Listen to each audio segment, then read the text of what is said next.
Modéliser des molécules. Tout d'abord, rappelons qu'une molécule est un édifice électriquement neutre formé par un assemblage de plusieurs atomes. Les entités suivantes sont-elles des molécules? Cu n'est pas une molécule, mais un atome. H2O est un édifice électriquement neutre, aucune charge électrique apparaît, composé de 3 atomes, 2 atomes d'hydrogène H et un atome d'oxygène O. C'est donc une molécule.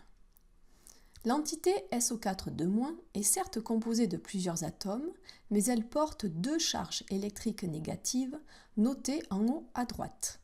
Cette entité n'est pas une molécule, mais un ion moléculaire. O2 est un édifice électriquement neutre, composé de 2 atomes d'oxygène. C'est donc une molécule. Pour modéliser une molécule, nous pouvons tout d'abord utiliser des formules chimiques. Voici la formule développée de l'éthanoate d'éthyle. Dans cette formule sont écrits les symboles des atomes et toutes les liaisons sont représentées. Une liaison simple est modélisée par un tiret entre les atomes et une liaison multiple par plusieurs tirets. On peut aussi modéliser la molécule d'éthanoate d'éthyle en écrivant sa formule brute. Cette dernière ne décrit pas l'enchaînement des atomes, mais précise uniquement la nature et le nombre d'atomes dans cette molécule. Elle s'écrit donc C4, H8, O2. On peut enfin écrire sa formule semi-développée. Elle permet de décrire l'enchaînement des atomes, tout comme la formule développée, mais de manière simplifiée. En effet, on ne représente pas les liaisons engagées avec les atomes d'hydrogène.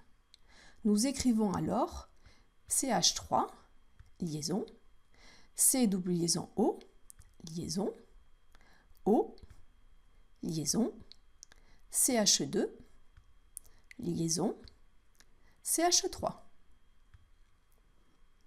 Les formules développées et semi-développées sont des représentations des molécules qui ne prennent pas en compte leur géométrie. Pour tenir compte de la géométrie des molécules, on utilise soit des modèles informatiques, soit des modèles moléculaires. Dans un modèle moléculaire ou informatique, chaque atome est modélisé par une boule de couleur et de taille déterminée. La sphère rouge représente un atome d'oxygène. La sphère blanche, un atome d'hydrogène. Et la sphère noire, un atome de carbone.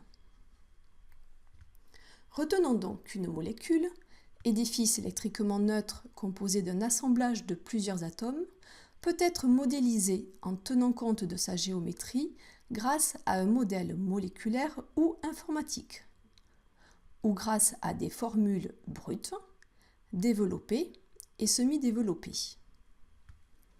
Réalisons un petit test de 3 questions. Mettez en pause lorsque le symbole suivant s'affiche pour prendre le temps de répondre. Parmi les espèces chimiques de formule Cl-, Fe, CO2 et NH4+, il y a A. 2 ions et 2 molécules, B. 1 atome et 3 molécules, C. 2 ions, 1 atome et 1 molécule. Cl- porte une charge électrique négative. C'est un ion. Fe ne porte pas de charge électrique et est composé d'un seul atome de fer Fe. C'est un atome. CO2 ne porte pas de charge et est composé d'un atome de carbone C et de 2 atomes d'oxygène O. C'est une molécule. NH4+, porte une charge positive. C'est un ion. Il y a donc 2 ions, un atome et une molécule. La réponse correcte est la réponse C. Choisir la bonne réponse. La formule brute de la molécule dont le modèle est représenté ci-dessous est A. CH2O, B. C2HO, C. CHO2. La sphère rouge modélise un atome d'oxygène, la sphère noire un atome de carbone et la sphère blanche un atome d'hydrogène. La formule brute de cette molécule est CH2O. La réponse A est correcte. Choisir la ou les bonnes réponses. La formule semi-développée de cette molécule est A, C3H6O3, B, CH3CHOH, C double liaison OOH, C, CH3CHOH, COOH. Une formule semi-développée permet de décrire l'enchaînement des atomes de manière simplifiée. La réponse A est une formule brute. Ici, ces atomes de carbone et d'oxygène sont reliés par une double liaison. Seule la réponse B est correcte.